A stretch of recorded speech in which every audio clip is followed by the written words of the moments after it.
Bom dia! Que a paz de Deus esteja com você neste novo dia que se inicia. O Senhor esteja convosco. Proclamação do Evangelho de Jesus Cristo segundo João. Naquele tempo, disse Jesus: Eu sou o bom pastor. O bom pastor dá a vida por suas ovelhas. O mercenário, que não é pastor e não é dono das ovelhas, vê o lobo chegar, abandona as ovelhas e foge, e o lobo as ataca e dispersa. Pois ele é apenas um mercenário e não se importa com as ovelhas. Eu sou o bom pastor. Conheço as minhas ovelhas e elas me conhecem. Assim como o Pai me conhece e eu conheço o Pai. Eu dou minha vida pelas ovelhas. Tenho ainda outras ovelhas que não são desse redil. Também a elas devo conduzir. Elas escutarão a minha voz, e haverá um só rebanho e um só pastor. É por isso que o Pai me ama, porque dou a minha vida para depois recebê-la novamente. Ninguém tira a minha vida. Eu a dou por mim mesmo. Tenho o poder de entregá-la e tenho o poder de recebê-la novamente. Essa é a ordem que recebi do meu Pai. Palavra da salvação. Glória a vós, Senhor. Ave Maria, cheia de graça, o Senhor é convosco. Bendita sois vós entre as mulheres, e bendito é o fruto do vosso ventre, Jesus. Santa Maria, Mãe de Deus, rogai por nós, pecadores, agora e na hora de nossa morte. Nossa Senhora Pastora, rogai por nós. Os queridos irmãos e irmãs, nesse quarto domingo da Páscoa, o Evangelho que nos é dado é o Evangelho do Bom Pastor. Por isso hoje é chamado na igreja o Domingo do Bom Pastor. Jesus começa o Evangelho dizendo: Eu sou o bom pastor. Eu sou o perfeito, o belo pastor. E o que faz com que Jesus seja o bom, o perfeito pastor, é o que ele diz em seguida: o bom pastor dá a vida por suas ovelhas. Vejam, filhos e filhas, aqui é uma relação que transpassa, que transcende simplesmente uma relação de guarda. A gente sabe, o pastor, né, a profissão de pastor, de guardar rebanhos, de guardar ovelhas não é tanto aqui da nossa região, mas vamos pensar aí nesses profissionais do campo que cuidam, por exemplo, do gado, né, dos cavalos, sei lá o que, dos rebanhos, de um modo geral. É uma profissão, a pessoa cuida de coisas, de algo, né, de bens materiais, e recebe lá a sua recompensa, o seu salário no final do mês, e ele então é responsável por guardar, mas vamos dizer assim, qualquer hora ele pode largar aquilo e ir fazer outra coisa na vida. Mas quando Jesus se coloca como o bom pastor, aqui há algo que vai muito mais além do que simplesmente alguém que tem uma função de guardar. Jesus está falando de dar a vida. né? E isso não é o comum. Quem guarda um rebanho, quem guarda o gado, quem guarda as ovelhas, não está disposto a dar a vida por aquele animal. E Jesus é aquele que está disposto a dar a vida. Esse rebanho somos nós. Esse rebanho são as ovelhas que o Pai confiou a Jesus. E Jesus, então, com a sua vida, nos prova e nos mostra que Ele é justamente esse a quem nós podemos e devemos confiar. Há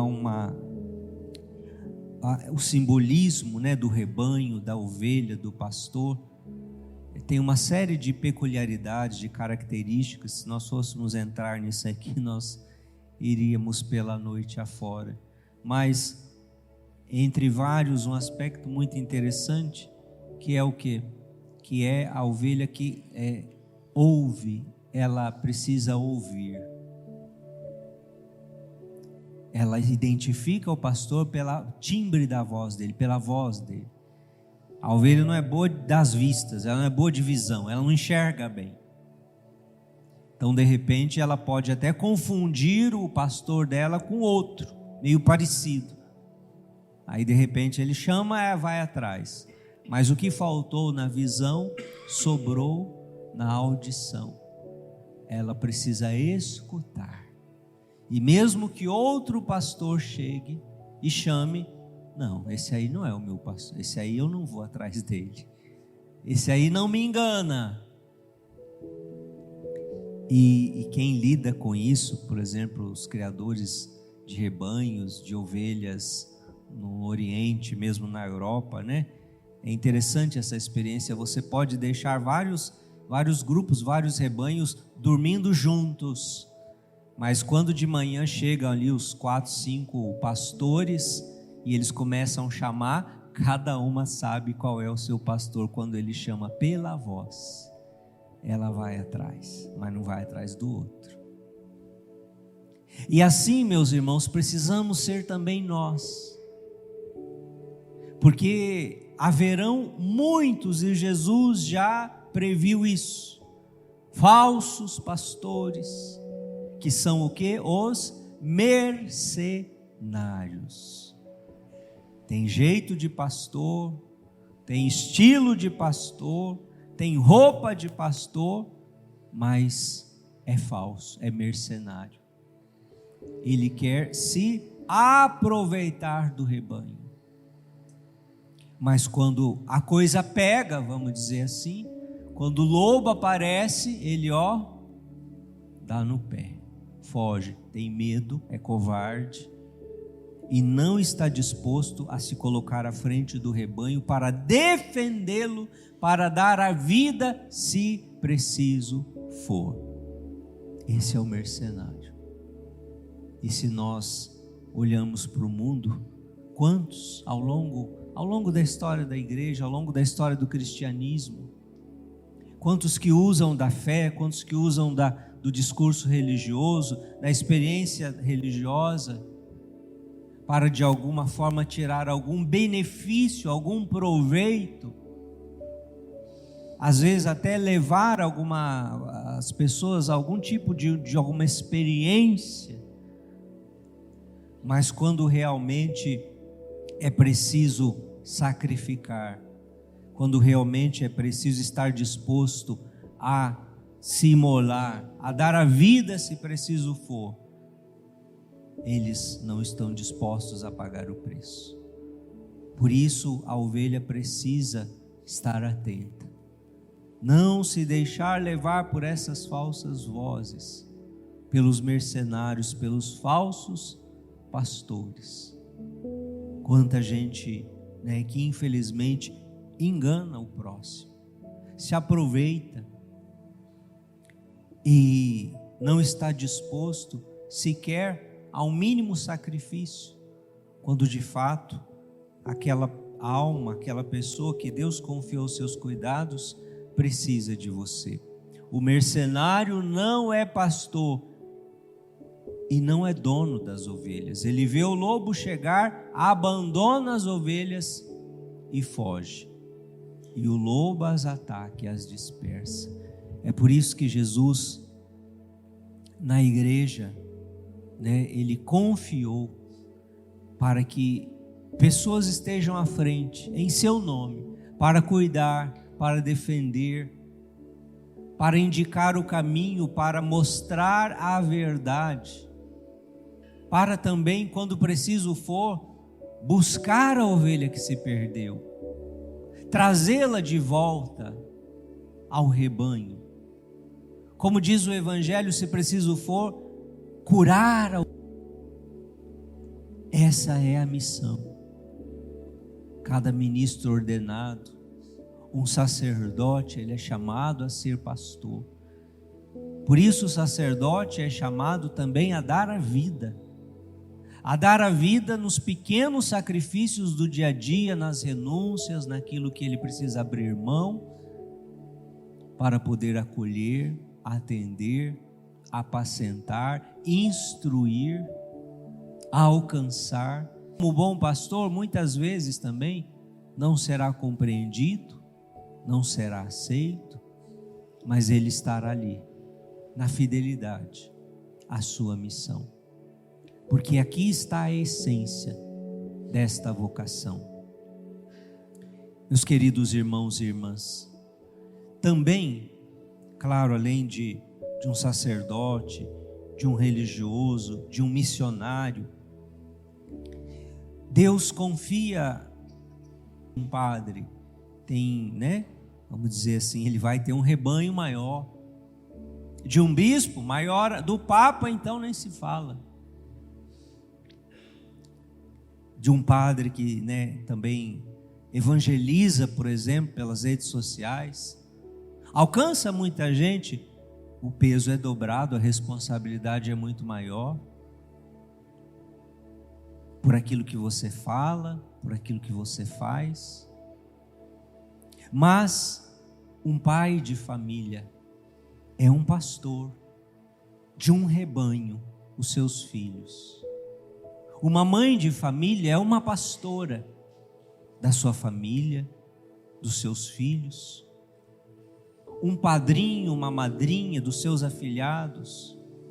Os avós também, por que não, claro, também dos seus descendentes.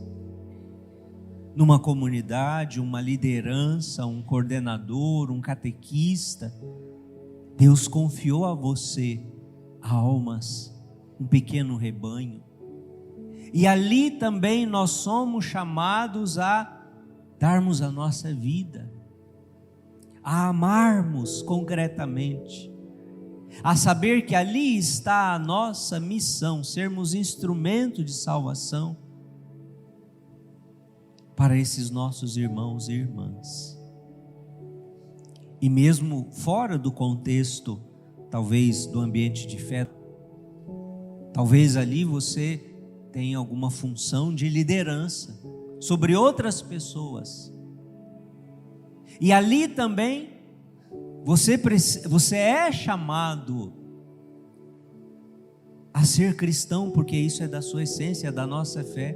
Não tem como a gente sair da igreja, agora eu tiro aqui o meu ser cristão e lá em tal lugar eu vou ser só o profissional. Não, absolutamente nada, não. Nós estamos impregnados do Espírito de Cristo. E não tem como vivermos, pensarmos, falarmos, agirmos, discernirmos, se não for a partir de Cristo e da sua palavra. E isto vai influenciar você também no seu jeito de lidar, de tratar, de cuidar, de apacentar, de ter paciência, de se doar, de se comprometer com aqueles que Deus lhe confiou. Por isso hoje olhemos um pouquinho para a nossa vida e para a missão que Deus te confiou, pedindo de modo especial esta graça, a graça de a luz do bom pastor, também apacentarmos com amor, pastorearmos com amor. E por último, filhos e filhas, a oração. A oração por aquele que, quando um pastor é atingido, é atacado, é ferido, vai dizer a palavra de Deus, o rebanho se dispersa. E o inimigo de Deus sabe muito bem disso.